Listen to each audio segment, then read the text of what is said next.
que là, j'ai expliqué ce qu'on faisait chez Dangote, mais je n'ai pas expliqué, par exemple, qu'est-ce qu'on peut faire pour un État. Pour un État. Et qu'est-ce qu'on peut faire pour une banque, qu'est-ce qu'on fait pour une compagnie d'assurance. Ce qui nous consomme le plus, c'est les compagnies d'assurance.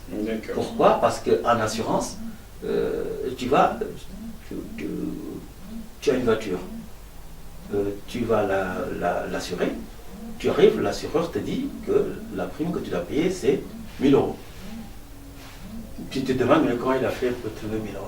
Et pourtant, il t'a demandé quoi? Il t'a demandé l'âge de ton âge de permis, le nombre de chevaux à bord de ta voiture, est-ce que tu as déjà fait un accident, etc. Il te pose des questions comme ça et il te dit tu payes 1000 chaque année.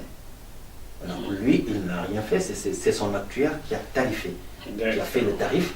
On l'a marqué sur l'ordinateur et que chacun vient, on lui demande l'enseignement, on sort le tarif.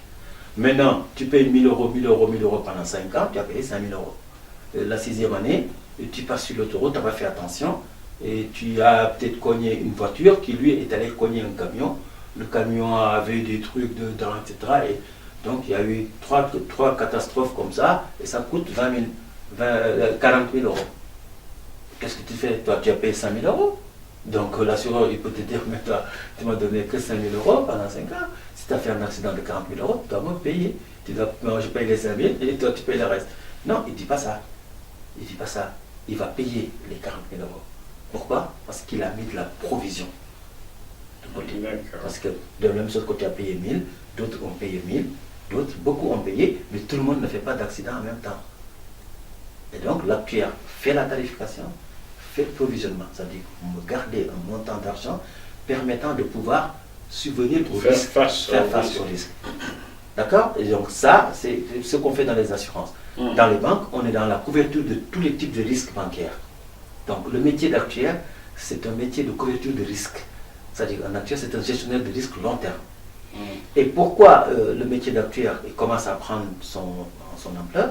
Parce que, par exemple, le hasard, personne ne le maîtrise. Personne. Tu vois ce qui se passe à Mayotte. Oui, personne n'avait prévu ça. Hein? Donc maintenant, le problème qui se pose, c'est quoi? C'est que si les gens qui ont des maisons détruites ont des assurances. Pardon, des maisons, des cabanes. Enfin, il y en a qui ont des maisons détruites, il y en a qui ont des cabanes détruites. Maintenant, ceux qui ont des maisons, je pense bien qu'ils avaient des assurances. Ils avaient assuré la maison. Mais ceux qui avaient des cabanes, des tuiles, des trucs, ça, je ne pense pas. Donc, tu vois, ça, l'État sera obligé de prendre en charge. Donc là, il y a un défaut de l'État. L'État aurait dû ne pas les laisser dans ces cabanes-là, construire quelque chose et les demander de faire l'assurance. Ce ne sont que des nègres. Ça, je ne l'ai pas dit. C'est moi qui l'ai dit. Si on veut m'attaquer en justice, on m'expliquera est-ce que les Français ne sont pas légaux? Pourquoi nous vivons dans des trucs bien construits ici et eux ils vivent dans les cabanes? Voilà. Ils sont pas français. Quand on dit que le hasard, personne ne peut le maîtriser, vous voyez la catastrophe là. Mais par contre, ce que l'actuaire fait, lui, il essaie de maîtriser les conséquences. Il essaie de faire en sorte que les conséquences soient maîtrisées.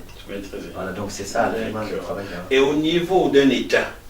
Au niveau d'un État, je prends l'exemple. Je n'oublie pas. Hein. Ouais. On prend l'exemple de quoi? Du Cameroun? Non, on va prendre l'exemple du Sénégal. Est-ce que le Sénégal a signé un contrat avec FH pour une forme d'autoroute à péage? J'ai vu cette autoroute, je suis parti de l'aéroport Blaise Ndiaye et je me suis dit, je suis à Paris ou quoi? A1, mais c'est la même A1 que j'ai à Paris. C'était comme là. J'ai perdu. Mais seulement le péage est trop cher. Il est trop cher. Arrête d'aller piquer l'argent en Afrique. Alors, donc, quand on a signé le contrat, et donc, le contrat avait prévu des revoyures une fois l'année. D'accord. Tous les ans, on se voit, et donc je pense, il faut que je sois très sûr, parce que la première fois que j'en ai parlé, j'en ai discuté avec un ancien Sénégalais, il m'avait dit qu'il allait voir le contenu réel du contrat. Mais de ce qu'on m'a raconté, de ce qui était dans le contrat, c'est qu'il était dit que si les flux avaient atteint le niveau escompté, le flux d'argent de péage, qu'est-ce qu'on fait? Allez, chaque année, on déduit ce qu'on donne à FH, et après, s'il y a un surplus, on regarde comment faire. Maintenant, au cas où il n'y a pas assez de flux pour payer, le Sénégal devrait peut-être aller chercher de l'argent emprunté pour payer. Mais je pense que c'est comme ça que c'était libéré, quoi. Je pense. Hein. Mais j'attends toujours le document, mais je pense. Alors, mais dans ce cas-là, quand on est passé une année, 2 années, même un peu plus d'1 an du péage, je pense que le président de la République les a convoqués encore Il a convoqué les gens en Eiffage. Il a dit non. Lequel président? Le président, c'était le président Macky Sall. Macky Sall. Voilà. Et il a encore convoqué, en tout cas, il a demandé à ses ministres de convoquer les gens pour que le revoyure ne se fasse plus une fois l'an. Parce qu'il y a tellement d'argent. Il faut donc que les revoyures se fassent de façon beaucoup plus périodique. Tu vois ça, en actuariat, on l'appelle, on fait le comité actif-passif tous les mois, mais pas tous les ans. Le comité actif-passif tous les mois du projet. C'est important. Et donc, si par exemple, quand le contrat là, nous, actuellement, on l'avait lu, mais on n'aurait pas laissé qu'on fasse la revoyure tous les ans. On aurait dit, bon, attends, le comité actif-passif, c'est tous les combien? Mais comme les flux d'argent sont importants, il y a des milliards qui sortent. Et donc là, il faut faire des revoyures, même ça doit faire tous les 2 jours ou 3 jours. Vu combien coûte ce péage, voilà. Je me suis dit, oulala, c'est trop cher pour la vous voyez, au Sénégal, on parle souvent de revoir les contrats qu'on a signés sur le pétrole et tout. Donc, dans tous ces contrats-là, l'actuaire a son regard. Parce que il faut faire une distinction entre 2 types de dettes. Quand on est à 100 dettes sur un marché, sa dette est libellée en numéraire. Donc, elle doit de l'argent. L'État sait qu'elle doit 100, elle doit payer 110. Tu vois, ça c'est une dette en numéraire. Mais il y a d'autres dettes que l'État a qui sont des dettes d'engagement.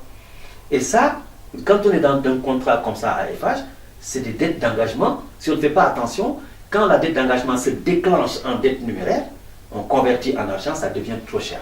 Et ça, là, les actuels peuvent bien voir ça. Bien. Je suis sûr que mon ami Tierno Alassane Sall comprend très bien cette affaire. Donc je salue Tierno Alassane Sall. Voilà, j'espère que vous allez bien.